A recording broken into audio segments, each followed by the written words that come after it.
Mi nombre es José Santiago y voy a hablar del tema crecimiento demográfico, industrialización y uso de energía de la materia de desarrollo sustentable. El crecimiento demográfico es el aumento de la población de un determinado territorio durante un año y se puede medir como la tasa de natalidad menos la tasa de mortalidad más el saldo migratorio. La industrialización es la creación de industrias con carácter predominante en la economía de un país. Este proceso describe el periodo de una sociedad agrícola a una industrial. La revolución industrial inició entre la segunda mitad del siglo XVIII y principios del XIX, en el que Europa cambió su forma de producción, cambiando de la economía basada en un trabajo manual por la industria. El desarrollo tecnológico ha culminado en la creación de procesos productivos mucho más rápidos. Pero desde el inicio de la revolución industrial se comenzó a consumir al ambiente de una manera increíble. Las industrias generan una gran cantidad de contaminantes para producir. El uso de fuentes de energía se inicia mediante el descubrimiento del fuego, en donde el hombre fue incapaz de dominarlo por completo.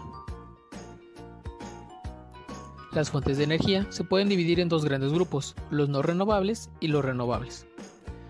Los usos principales son en las fábricas, en el transporte, la agricultura, los hogares, el comercio y en los servicios públicos.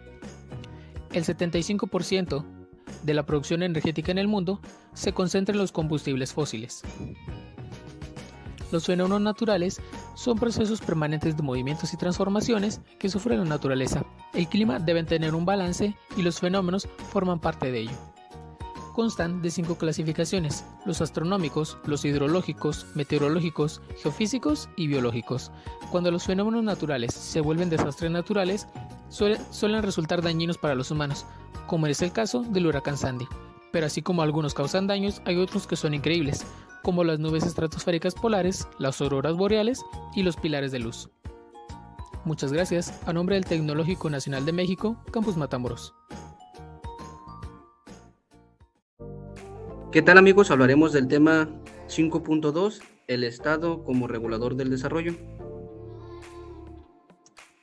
La intervención del Estado ha crecido a lo largo de la historia del capitalismo por la necesidad de favorecer la reproducción de un sistema cada vez más complejo, regulando múltiples esferas de actividades en cuanto a ellas fueran claves para el proceso de acumulación de capital. Es decir, el Estado es el principal regulador de sus propias actividades.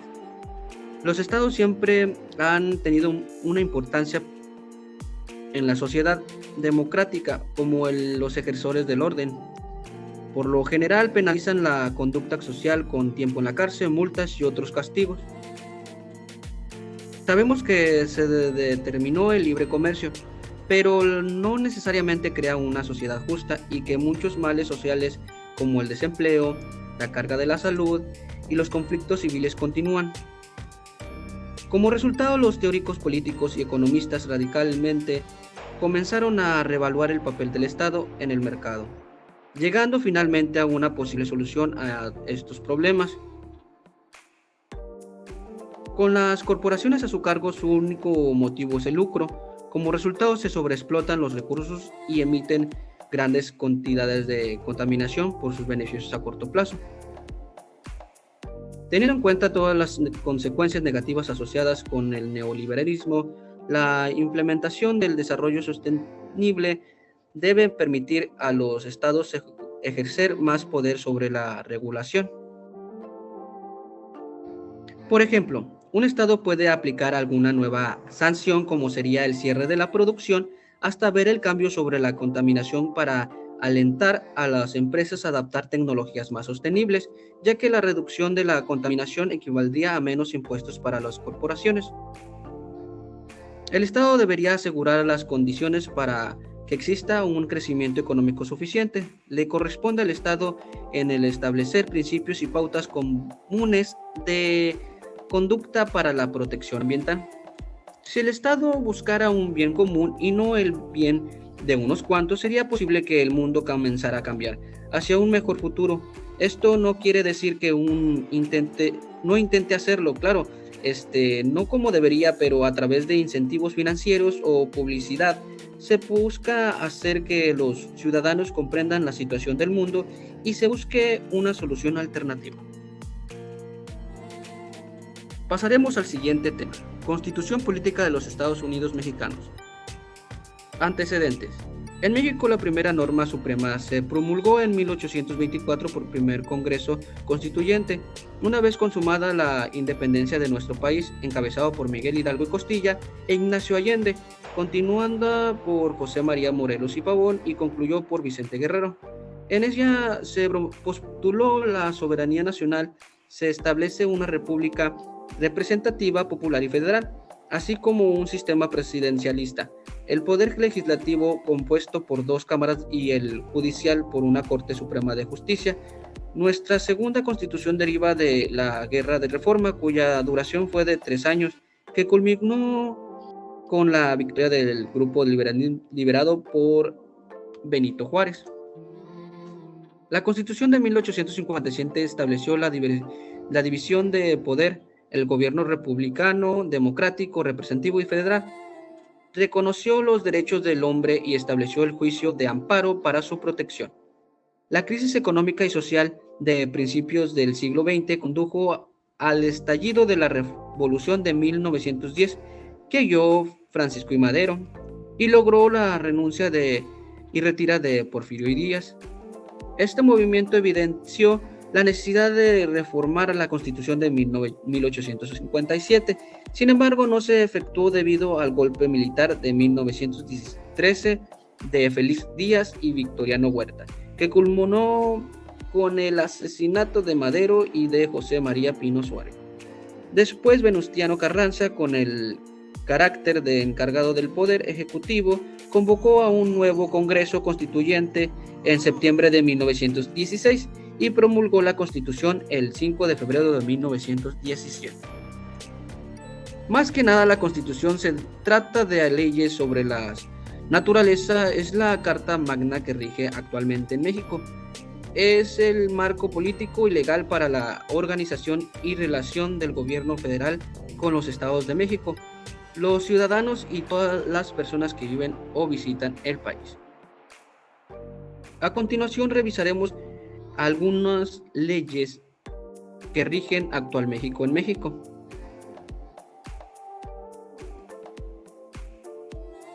La soberanía.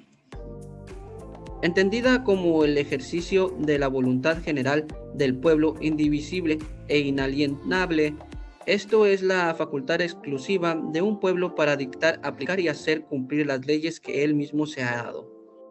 Lo encontramos en el artículo 39. Los derechos humanos, es decir, nuestros derechos fundamentales reconocidos y protegidos por la Constitución, se encuentran en los artículos 1 al 29 y el 123.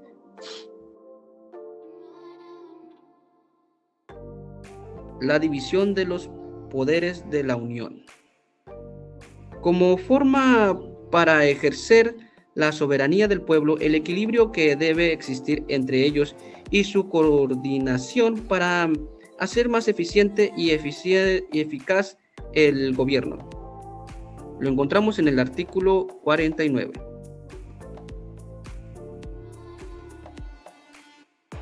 Sistema representativo. Como facultad del pueblo para elegir a sus representantes de manera directa a través del voto. Esto lo encontramos en el artículo 40. Régimen federal. Régimen federal de México, al constituirse por estados libres y soberanos unidos en una federación. Su fundamento se encuentra en el artículo 40 de nuestra Constitución. A continuación daré el tema 5.3, que habla acerca de la inseguridad alimentaria, social, política, jurídica y económica. Inseguridad alimentaria. Esta se presenta cuando se carece de un acceso regular a alimentos suficientes para llevar una vida activa y saludable, llegando a ocasionar hambre a los individuos. Inseguridad social. Se presenta cuando la población vive con un miedo constante a agresiones, asaltos, violaciones, secuestros e incluso homicidios. Es provocado por la pobreza y el desempleo. Inseguridad política. Esta inseguridad se presenta cuando la convivencia colectiva se ve afectada por los cambios en los sistemas de gobierno. Es provocada principalmente por el deseo del poder de los partidos políticos. Inseguridad jurídica. Se presenta cuando no se garantiza el Estado de Derecho en general en nuestro país y es provocada por la mala calidad de las leyes u la mala aplicación de estas. Inseguridad económica. Es la incapacidad de los hogares de satisfacer sus necesidades básicas con dignidad y sin caer en la bancarrota, y es provocada por el desempleo, la pobreza e inflación. Tema 5.4. Distribución de riquezas. Es la forma en la que se reparte el producto total producido por un país entre los trabajadores y empresarios, y es determinado por las políticas económicas implementadas por el Estado. Algunos factores que influyen son el Estado mismo o el gobierno, las empresas y los hogares. Y la manera en la que se distribuye estas riquezas es a través de la naturaleza, el trabajo, la capital, el Estado y las empresas. Y para finalizar tenemos el tema 5.5, estrategias de sustentabilidad para los escenarios modificados. Y primero tenemos que abordar qué es un escenario modificado. Son aquellos espacios que han experimentado una transformación estructural para el desarrollo económico de una región. En este se engloba el escenario rural y el escenario urbano. Algunas estrategias de sustentabilidad son hacer un estudio exhaustivo del terreno, contar con un aparato legal adecuado, preferir la productividad limpia, fomentar la participación de los ciudadanos, tomar en cuenta la opinión de expertos, promover el cuidado de los espacios urbanos, crear reservas naturales, estructurar planes de desarrollo económico ecológico, fomentar la eficiencia y promover la educación ambiental.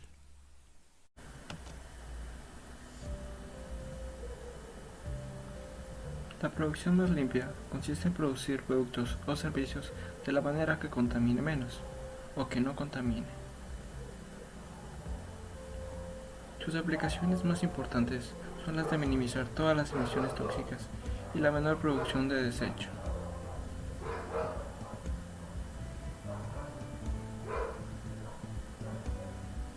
Los procesos se desarrollan en los recursos naturales para su conservación y en los productos en reducir el impacto ambiental.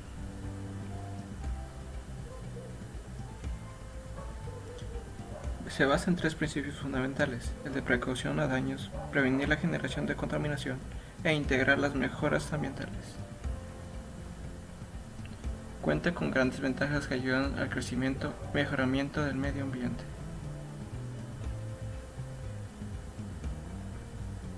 Procesos coeficientes.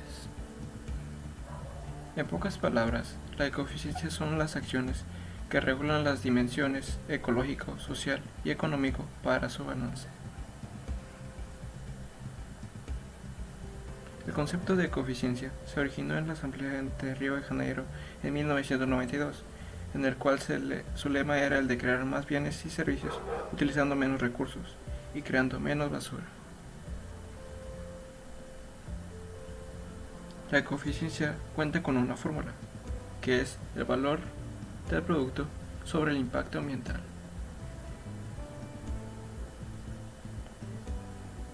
Para su aplicación requiere de varias herramientas administrativas que nos ayudan a buscar las mejores áreas de oportunidad dentro de las empresas. La ecoeficiencia tiene excelentes beneficios dentro de los procesos, como pueden ser los siguientes 4. Planes de desarrollo nacional, estatal y municipal. Sabemos que un plan es idear una acción que nos resulte beneficiosa, y el desarrollo es el hecho de ascender o incrementar algo. El plan de desarrollo nos ayuda a promover el desarrollo social en un determinado lugar. Sus características parten en la conciencia de pensar muy bien las cosas antes de accionar y el de tener un buen capital monetario. El Plan de Desarrollo Nacional es un documento que sirve para planear el desarrollo integral y sustentable del país. El Plan de Desarrollo Estatal es un documento elaborado de forma plural que plantea el compromiso por lograr un gobierno íntegro. El Plan de Desarrollo Municipal es prevenir las actividades económicas y necesidades